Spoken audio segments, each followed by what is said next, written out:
Perkenalkan, nama saya Tristan Joseph Tiko Alu, mahasiswa Fakultas Kedokteran Universitas Kristen Duta Wacana Yogyakarta, kelompok KKN 17 yang bertugas melakukan KKN di Desa Malangan.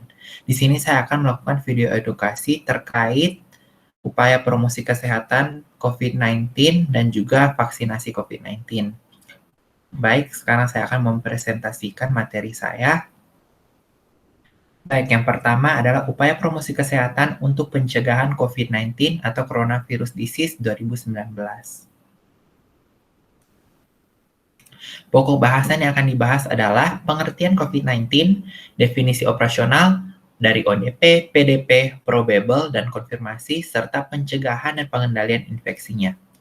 Nah, penularan COVID-19 ini sendiri untuk masa inkubasi COVID-19 adalah rata-rata 5-6 hari. Masa inkubasi ini adalah masa di mana seseorang terpajan atau terkena virus COVID-19 hingga menimbulkan gejala dengan rentang waktu antara 1-14 hari. Kemudian untuk resiko penularan tertinggi diperoleh di hari-hari awal penyakit, dikarenakan konsentrasi virus pada sekret atau cairan yang tinggi-tingginya.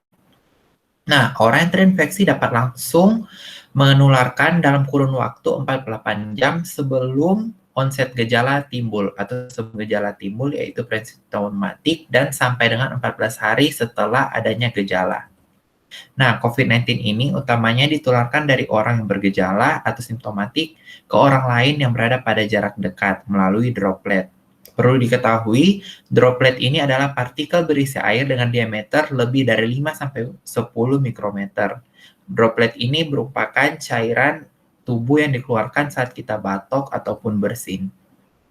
Nah, penularan tersebut terjadi ketika seseorang berada pada jarak dekat, yaitu 1 meter, dengan seseorang yang memiliki gejala pernapasan, seperti adanya batuk atau bersin, sehingga droplet beresiko mengenai mukosa, mulut dan hidung, atau konjungtiva di mata. Nah, transmisi melalui udara atau airborne dapat terjadi, tetapi digarisbawahi dalam keadaan khusus, seperti adanya perawatan suportif atau prosedur medis yang menghasilkan aerosol atau uap, seperti intubasi endotrakeal, bronkoskopi, maupun pengobatan nebulasi. Di sini obat yang diberikan diubah menjadi bentuk uap, sehingga uap terkontaminasi COVID-19 dari seseorang yang misalnya positif. Sehingga apabila ada orang yang berada di ruangan yang sama dapat terinfeksi COVID-19. Maka dari itu orang yang positif COVID-19 dianjurkan untuk melakukan isolasi diri agar tidak menginfeksi orang-orang yang sehat. Nah, untuk gejala COVID-19 sendiri yang pertama ada demam, dapat berasa lelah dan juga batuk tetapi kering. Beberapa pasien juga mengeluhkan ada yang mengalami rasa nyeri dan sakit, adanya hidung tersumbat, pilek, adanya hilang penciuman dan pembauan, nyeri pada kepala, peradangan di area mata, sakit tenggorokan atau sakit menelan, bisa juga terjadi diare atau ruam pada kulit. Pada orang lanjut usia dan juga orang-orang dengan kondisi medis tertentu atau ada penyakit sebelumnya atau penyakit bawaan dari keluarga seperti hipertensi atau tekanan darah tinggi, adanya gangguan jantung dan paru, diabetes maupun kanker, dapat berisiko lebih besar mengalami keparahan gejala-gejala COVID-19 apabila terpajan oleh virus tersebut. Nah, saya akan menjelaskan untuk definisi operasional atau istilah-istilah yang sering dipakai belakangan ini. Yang pertama ada kasus suspek atau kasus yang dicurigai. Kasus suspek ini adalah seseorang memiliki 3 kriteria di bawah. Yang pertama adalah orang dengan infeksi saluran pernapasan akut atau ISPA dan 14 hari terakhir sebelum timbulnya gejala ada riwayat perjalanan atau tinggal di negara atau wilayah Indonesia yang ada laporan transmisi lokal. Kemudian kedua adalah orang dengan salah satu gejala atau tanda infeksi saluran pernapasan akut dan pada 14 hari terakhir sebelum adanya gejala yang timbul memiliki riwayat kontak atau riwayat bertemu langsung dengan kasus yang sudah terkonfirmasi positif COVID-19 atau kemungkinan.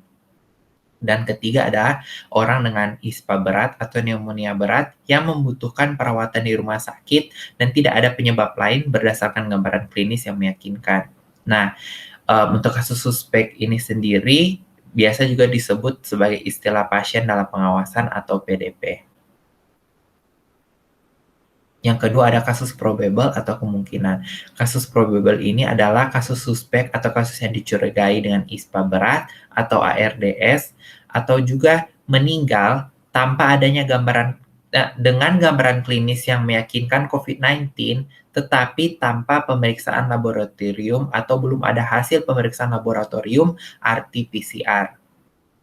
Kemudian yang ketiga ada kasus konfirmasi. Nah, kasus konfirmasi ini adalah seseorang yang dinyatakan positif terinfeksi virus COVID-19 dengan bukti pemeriksaan laboratorium RT-PCR. Untuk kasus konfirmasi ini dapat dibagi menjadi dua, yaitu kasus konfirmasi dengan gejala atau simptomatik maupun tanpa gejala atau asimptomatik.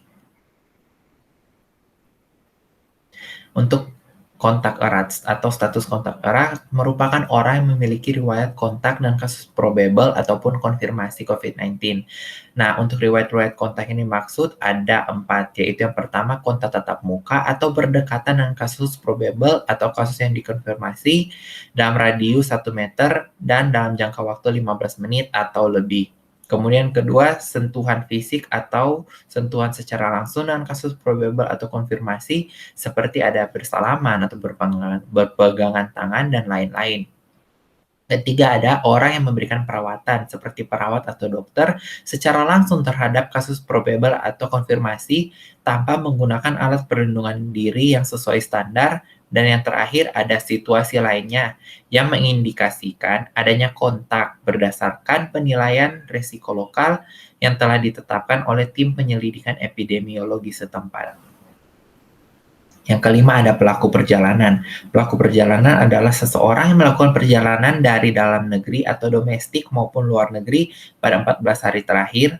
Dan keenam ada status discarded. Discarded ini dihapus statusnya apabila memenuhi 2 kriteria sebagai berikut, yaitu seseorang dengan status kasus suspek, tetapi setelah melakukan pemeriksaan RT-PCR sebanyak 2 kali dalam kurun waktu 2 hari berturut-turut, selang waktunya lebih dari 24 jam, didapati hasil negatif. Yang kedua, ada seseorang dengan status kontak erat yang telah menyelesaikan masa karantina selama 14 hari. Status kontak erat ini yaitu orang yang berkontak erat dengan orang positif, tetapi belum ada hasil RT-PCR, belum mengetahui apakah dia positif atau negatif, tetapi dia sudah melakukan isolasi mandiri selama 14 hari, di mana diketahui setelah 14 hari virus telah mati, maka dari itu status kontak eratnya sudah dihapus dan dapat dikatakan statusnya discarded atau dihapus. Nah, di sini untuk pesan yang disampaikan atau cara pencegahannya, jika harus keluar rumah, sebaiknya menggunakan masker medis dan menjaga jarak. Jika bisa, menggunakan double masker medis untuk masa PPKM ini, karena tingkat infeksi virus yang semakin tinggi. Kemudian untuk selalu melakukan cuci tangan menggunakan sabun dan air mengalir, serta dibilas setidaknya antara 40-60 detik. Kemudian mengeringkan tangan dengan handuk bersih atau juga kertas sekali pakai. Nah, jika tidak tersedia fasilitas untuk mencuci tangan, dapat menggunakan hand sanitizer atau antis minimal 20-30 detik. Perlu diingatkan untuk masa-masa seperti ini selalu menyediakan hand sanitizer di tas agar saat keluar atau saat membutuhkan dan tidak tersedia fasilitas untuk mencuci tangan, dapat menggunakan sanitizer untuk menjaga kesterilan dari tangan. Nah, kemudian hal paling penting yang harus dilakukan di masa COVID-19 ini adalah selalu mencuci tangan rutin, terutama sebelum memegang mulut, hidung, dan mata, serta setelah memegang benda-benda yang sering disentuh, seperti pegangan pintu, pagar meja, maupun papan ketik komputer, dan lain-lain. Kemudian menutup mulut dan hidung ketika bersin atau batuk, atau juga dapat menggunakan tisu untuk menutup mulut atau sisi dalam lengan tangan seperti ini. Nah, tisu yang digunakan segera dibuang ke tempat sampah tertutup dan langsung mencuci tangan menggunakan sabun dan air mengalir. Setelah cuci tangan, bisa menggunakan hand sanitizer untuk menjaga kesterilan lebih lanjut. Nah, jika memiliki gejala saluran napas, dapat segera berobat ke Fashiankes. Baik, sekarang saya akan menjelaskan mengenai vaksinasi COVID-19. Lingkup bahasan yang akan saya bahas adalah pentingnya vaksinasi untuk mencegah penularan penyakit menular. Di sini vaksinasi secara umum, kemudian herd immunity, dan juga vaksinasi COVID-19 untuk mengendalikan penularan COVID-19. Nah, saya akan menjelaskan untuk istilah vaksin, vaksinasi, dan juga imunisasi. Jadi, vaksin adalah suatu produk biologis yang dapat menghasilkan imunitas spesifik untuk penyakit tertentu. Biologis di sini artinya produk hidup atau suatu antigen, yaitu virus atau suatu kuman.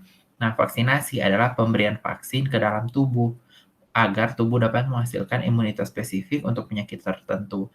Dan terakhir adalah imunisasi. Imunisasi ini adalah proses tubuh yang menyebabkan seseorang menjadi imun sehingga tercegah dari penyakit melalui vaksinasi. Nah, pentingnya vaksinasi untuk mencegah penularan penyakit menular. Vaksinasi ini dia meningkatkan kekebalan seseorang secara aktif terhadap suatu antigen. Seperti yang saya jelaskan sebelumnya, antigen adalah virus dan kuman. Dengan cara apa? Yaitu dengan cara memberikan antigen tersebut ke dalam tubuh, sehingga bila tubuh terkena atau terpajan dengan antigen yang sama, tubuh sudah mempunyai zat kekebalan spesifik. Jadi contohnya adalah, virus COVID-19. Nah, vaksin dari virus COVID-19 itu sendiri berisi virus COVID-19 yang sudah dilemahkan oleh para peneliti dan ilmuwan dan disuntikkan ke dalam tubuh. Agar apa? Agar tubuh dapat mengenali virus tersebut dan dapat agar membentuk kekebalan spesifik terhadap virus COVID-19 sehingga di masa mendatang nanti jika seseorang terkena virus tersebut atau terinfeksi virus tersebut, tubuh sudah memiliki antibodi atau sudah mempunyai kekebalan spesifik terhadap virus tersebut sehingga tidak dapat menimbulkan gejala dan keparahan. Nah, tujuan vaksinasi ini untuk mencegah terjadinya penyakit tertentu pada seseorang atau masyarakat maupun populasi, bahkan dapat menyebabkan penyakit tertentu dari dunia. Perlu diketahui juga, dari hoaks-hoaks yang beredar seperti apabila dilakukan vaksinasi akan terjadi demam, malah sakit, itu sebenarnya adalah proses normal tubuh dalam menghadapi infeksi. Infeksi adalah masuknya suatu, patogen atau virus atau kuman ke dalam tubuh. Nah, tubuh melawan imun atau sistem kekebalan tubuh itu melawan, infeksi dengan beberapa cara, yaitu salah satu dengan menaikkan suhu tubuh agar virus atau kuman tersebut yang dalam tubuh itu mati, sehingga terjadi demam. Nah, dapat dilihat di sini vaksin adalah memasukkan antigen atau virus tersebut ke dalam tubuh. Nah, tubuh akan merespon dengan reaksi inflamasi atau reaksi yang sama terhadap terjadinya infeksi, sehingga dapat terjadi seperti demam. Nah, semua itu dilakukan agar tubuh dapat mengenali virus spesifik dan membentuk antibodi atau kekebalan tubuh spesifik. Nah, mengapa orang dewasa memerlukan vaksinasi? Yang pertama adalah penyakit yang dapat dicegah dengan vaksin belum hilang. Kemudian vaksin itu pentingnya sama untuk kesehatan kita dengan kegiatan kita keseharian seperti diet dan olahraga. Kemudian vaksin tentu saja aman karena sudah dilakukan uji klinis berkali-kali dan spesifik oleh para ilmuwan dan juga telah dilakukan uji coba dan tentu saja sudah um, dibuktikan aman terlebih dahulu agar dapat dilakukan kepada orang awam dan juga vaksin efektif dilakukan. Kemudian, pemberian imunisasi sewaktu kecil tidak memberikan jaminan kekebalan yang tetap untuk seumur hidup sehingga harus dilakukan vaksinasi ulang dan juga vaksinasi bisa berarti perbedaan antara hidup dan mati. Di sini maksudnya adalah orang yang melakukan vaksinasi tentu saja sudah memiliki kekebalan tubuh terhadap suatu penyakit tertentu sehingga apabila terkena suatu virus atau kuman tubuh sudah mengenali kuman tersebut dan sudah memiliki antibodi spesifik atau kekebalan tubuh spesifik terhadap virus tersebut sehingga tidak menimbulkan keparahan bahkan kematian. Berbeda dengan orang yang tidak melakukan vaksinasi, apabila terinfeksi virus atau kuman tertentu, maka dapat menimbulkan keparahan bahkan dapat menyebabkan kematian. Dan penjagaan penyakit untuk mencegah keluarga dan lingkungan sekitar agar tidak ikut terjangkit penyakit. Nah, manfaat vaksinasi sendiri adalah untuk mengeradikasi penyakit menular, kemudian mencegah penularan penyakit menular lebih jauh dan mengendalikan penularan penyakit. Mengapa cakupan imunisasi itu penting? Jadi yang pertama, jika cakupan imunisasi itu turun atau tidak mencapai target yang ditentukan, dapat terjadi kejadian luar biasa atau outbreak. Dapat dilihat dari contoh pandemi COVID-19 ini yang awalnya masuk Indonesia pada tahun 2020, di mana belum ada vaksin untuk virus ini. Sehingga virus ini menyebar dari orang ke orang secara cepat dan sangat luas dengan waktu yang singkat. Sehingga dapat dilihat ada peningkatan drastis terhadap kasus COVID-19 pada tahun 2020. Itu yang disebut dengan kejadian luar biasa atau outbreak. Nah, untuk mengatasi outbreak itu sendiri perlu upaya yang cepat dan terpadu, dan juga biasanya membutuhkan biaya besar karena mungkin perlu dilakukan outbreak response immunization atau imunisasi sebagai respon dari outbreak, yaitu dengan apa? Dengan vaksinasi. Nah, herd immunity. Herd immunity ini adalah sebuah tantangan di masa ini. Nah, herd immunity ini sebenarnya adalah kekebalan kelompok. Di sini kekebalan kelompok bukan hanya kelompok kecil, tetapi herd immunity adalah kekebalan kelompok yang besar. Contohnya, 70%, sehingga sebagian kecil kelompok atau 30% sisanya yang belum mempunyai kekebalan juga dapat terlindungi. Ada dua cara untuk mencapai herd immunity, yaitu herd immunity alami dan juga buatan. Buatan ini adalah vaksinasi. Saya memiliki ilustrasi gambar di sini, perlu dilihat dari warna yang biru adalah orang sehat tetapi tidak divaksinasi, berwarna kuning adalah orang sehat, dan berwarna merah adalah orang yang tidak divaksinasi dan juga terinfeksi atau terkontaminasi. Yang pertama ada ilustrasi di mana kebanyakan orang sehat belum melakukan vaksinasi dan hanya ada beberapa orang yang telah melakukan vaksinasi. Di sini ada 2 orang yang telah terkontaminasi dan tidak melakukan vaksinasi. Nah, karena kebanyakan orang belum melakukan vaksinasi, terjadilah outbreak atau kejadian luar biasa, di mana hanya dari sedikit orang menyebar ke banyak orang atau mengontaminasi dan virus itu menginfeksi banyak orang karena orang-orang belum kebal terhadap penyakit tersebut. Dan orang-orang yang telah melakukan vaksinasi atau berwarna kuning tetap aman dari virus tersebut karena tubuh sudah memiliki kekebalan spesifik. Nah, untuk ilustrasi kedua adalah dengan imunisasi atau vaksinasi. Dapat dilihat di sini banyak orang sudah melakukan vaksinasi dari warna kuning, dan ada 1 orang yang telah terinfeksi, dan ada 3 orang yang sehat tetapi belum melakukan vaksinasi. Nah, walaupun ada orang yang ada, ada sedikit orang yang terkontaminasi, tetapi tidak dapat menyebarkan virusnya karena apa? Karena di sini kebanyakan orang sudah melakukan vaksinasi kebal terhadap virus tersebut, dan secara tidak langsung melindungi orang yang sehat dan juga belum divaksinasi. Karena orang yang sehat dan belum divaksinasi ini lebih sering berkontak tentu saja dengan orang-orang yang sudah imun atau kebal, sehingga orang-orang tersebut tidak membawa penyakit untuk orang sehat dan belum divaksinasi ini. Kecuali orang yang sehat ini secara langsung bertemu dengan orang yang terkontaminasi, tentu saja dia akan terkena. Tetapi untuk persentase kejadiannya tentu saja akan lebih rendah. Nah, herd immunity COVID-19 ini dapat dicapai dengan cara vaksinasi COVID-19. Nah, menurut perhitungan untuk mencapai herd immunity perlu dilakukan vaksinasi COVID-19 pada sekitar 70% kelompok sasaran. Tentu saja perlu diingat upaya 5M harus tetap dijalankan. Nah, 5M itu adalah mencuci tangan dengan sabun, memakai masker yang benar, menjaga jarak minimal 1,5 meter, kemudian membatasi mobilitas di tempat umum. Sehingga perlu diingat apabila tidak ada kejadian yang genting atau yang sangat penting, dapat tetap tinggal di rumah saja dan menjauhi kerumunan atau keramaian jika keluar. Nah, vaksinasi untuk mengendalikan penularan COVID-19. Tujuan vaksinasi COVID-19 ini sendiri adalah untuk menurunkan angka kesakitan dan kematian akibat COVID-19. Kemudian untuk mencapai kekebalan kelompok atau herd immunity untuk melindungi kesehatan masyarakat. Ketiga, menjaga produktivitas dan meminimalkan dampak sosial dan ekonomi, dan melindungi dan memperkuat sistem kesehatan secara menyeluruh. Terdapat 3 faktor yang mempengaruhi seseorang terjangkit COVID-19. Yang pertama dari diri sendiri, yaitu inang, yaitu tubuh kita sendiri, dan penular dari orang lain, dan ada dari virusnya dan lingkungan. Ketiga hal ini berhubungan, di mana dilihat dari diri sendiri apakah seseorang itu menjaga ketaatan prosedur kesehatan berlaku seperti menjaga jarak ataupun melakukan vaksinasi sehingga kekebalan tubuhnya tinggi, sehingga penular tidak dapat menularkan penyakitnya kepada seseorang. Kemudian dari virusnya sendiri dilihat dari virulensi. Virulensi ini adalah kemampuan suatu virus untuk menyebabkan penyakit atau kerusakan terhadap orang yang diinfeksinya dan juga jumlahnya sendiri. Jadi virulensi itu seperti virus ini ganas atau tidak.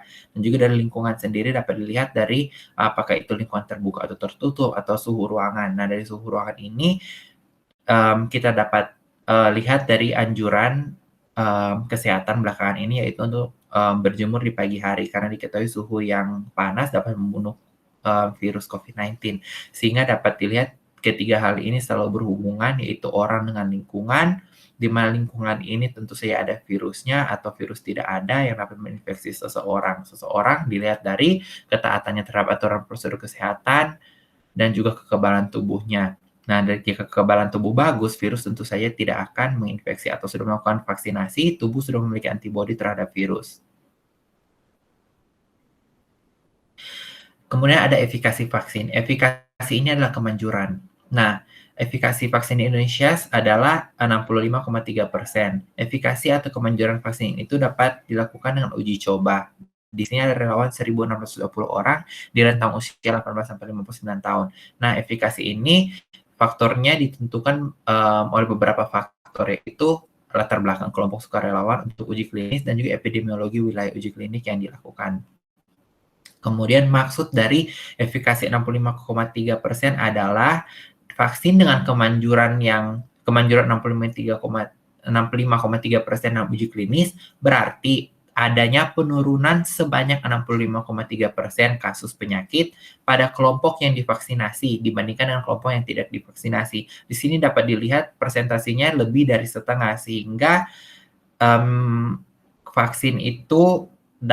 sehingga vaksin terbukti manjur dan dapat melindungi seseorang dari antigen atau virus COVID-19 sehingga perlu dilakukan vaksinasi karena kemanjurannya 65,3% atau lebih dari setengah dan terdapat penurunan sebanyak 65,3% kasus penyakit pada kelompok yang divaksinasi. Jadi kesimpulannya adalah untuk mempercepat penanggulangan COVID-19 ini, perlu di Indonesia selain upaya protokol kesehatan yang diterapkan, perlu juga dilakukan vaksinasi COVID-19. Dan agar dapat memutus rantai penularan secara menyeluruh atau menghentikan infeksi atau kasus COVID-19 ini, perlu dilakukan vaksinasi pada sekitar 70% kelompok sasaran. Sekian dan terima kasih.